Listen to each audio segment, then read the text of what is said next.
Hey, it's Fox from InfernoFox Gaming. So I've got a long history with both video games as a whole and the Metroid series. And overall, I've been playing video games since 1985 and Metroid since 1987 when the latter came out in North America. Now, I do still play video games every single day, and I've also played and beat every single mainline Metroid game. Now, why do I say this? Just want to kind of give you a baseline for my overall thoughts and feelings regarding the first Metroid game. That's right, the very first one that was on the original NES. I've heard from younger gamers and content creators that the first Metroid just hasn't aged well. It's something where they've stated it's either too hard or too rudimentary or whatnot. And I kind of wanted to discuss this and just kind of talk about how fun it is and also how the game was when it was first released and how it could be fun even now, as well as some of the challenges that come with this game. The gameplay style of the first Metroid, it was a change from the standard forward progression that we had seen with video games that were released around this time. So you got games like Super Mario Bros. 1 and even like platforming arcade titles like Ghosts and Goblins that released in the arcades around this time too, crazy enough. Metroid, though, it really kind of became part of the big three, as it's wont to be known by, especially individuals in my generation. And the big three, of course, being Mario, Zelda, and Metroid. Super Mario, of course, again, was an action platforming game. Zelda was a top-down exploration vehicle. And it felt like, at the time, Metroid was sort of that combination of the two, being an action platforming game that encouraged exploration of the planet Zebes with Samus. And this history, of course, is really important because, of course, the game is over 35 years old, and it speaks to the style of games that could be made at the time. But most importantly, it also speaks to the limitations inherent upon the medium upon its release. Despite these limitations, a great argument can be made that the OG Super Mario Bros. And the Legend of Zelda games on the original NES can still be fun to play these days.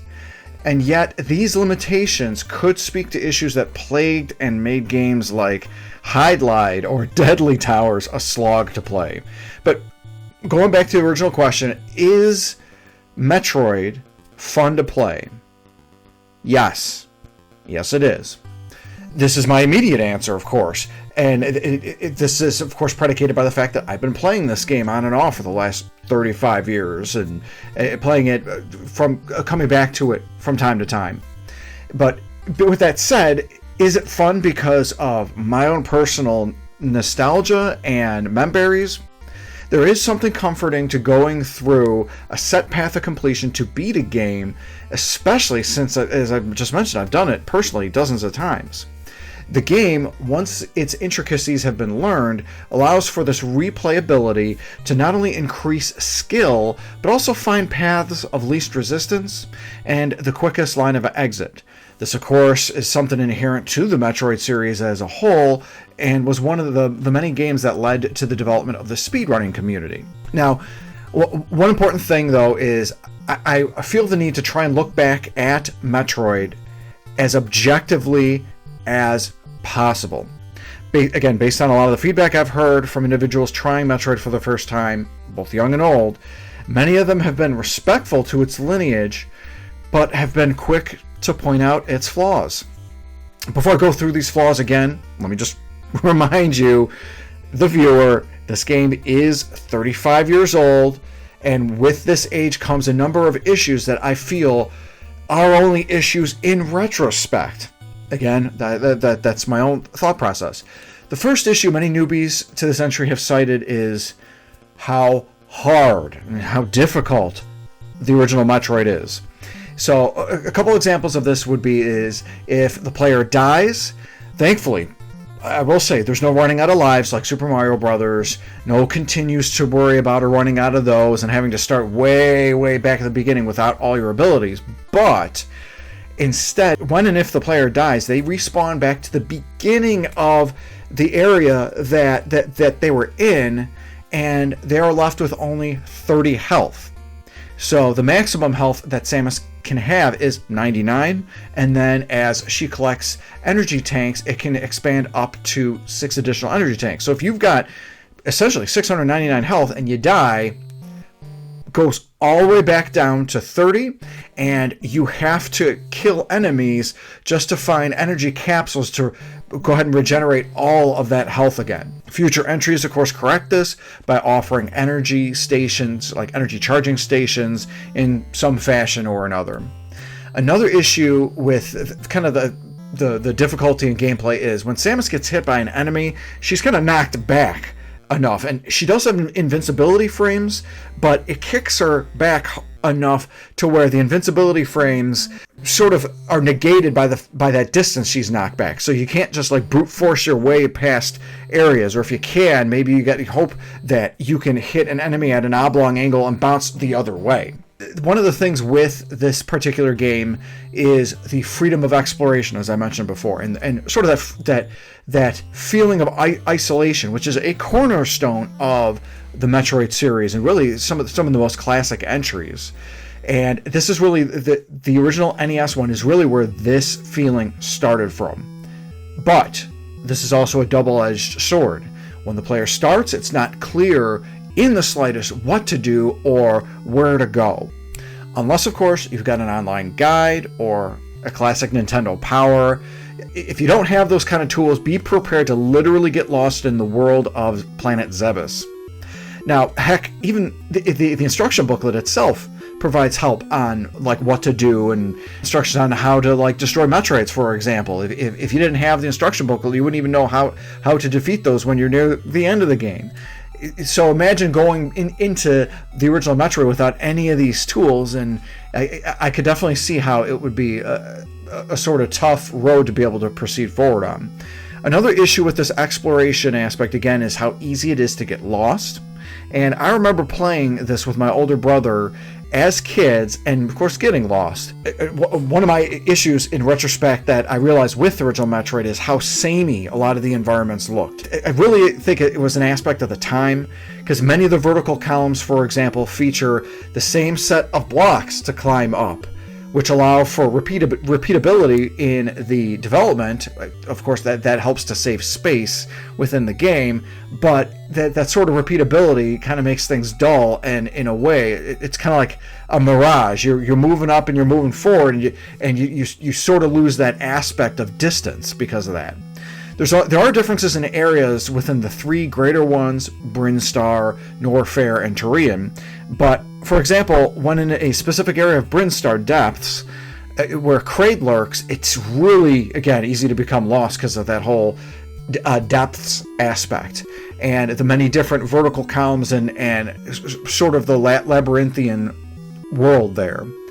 And what really adds to that confusion is there's literally a fake Kraid within this labyrinth to deceive the player into thinking that they've bested the boss right before Turian as like a gatekeeper of sorts. So you think you beat Kraid, the boss in the area, but nope, you just got duped. And that sort of confusability, it adds to that kind of negative or lost experience, as it were. Now, for the North American version of the game, there of course was no battery in the cartridge, and that means there was no ability to save progress.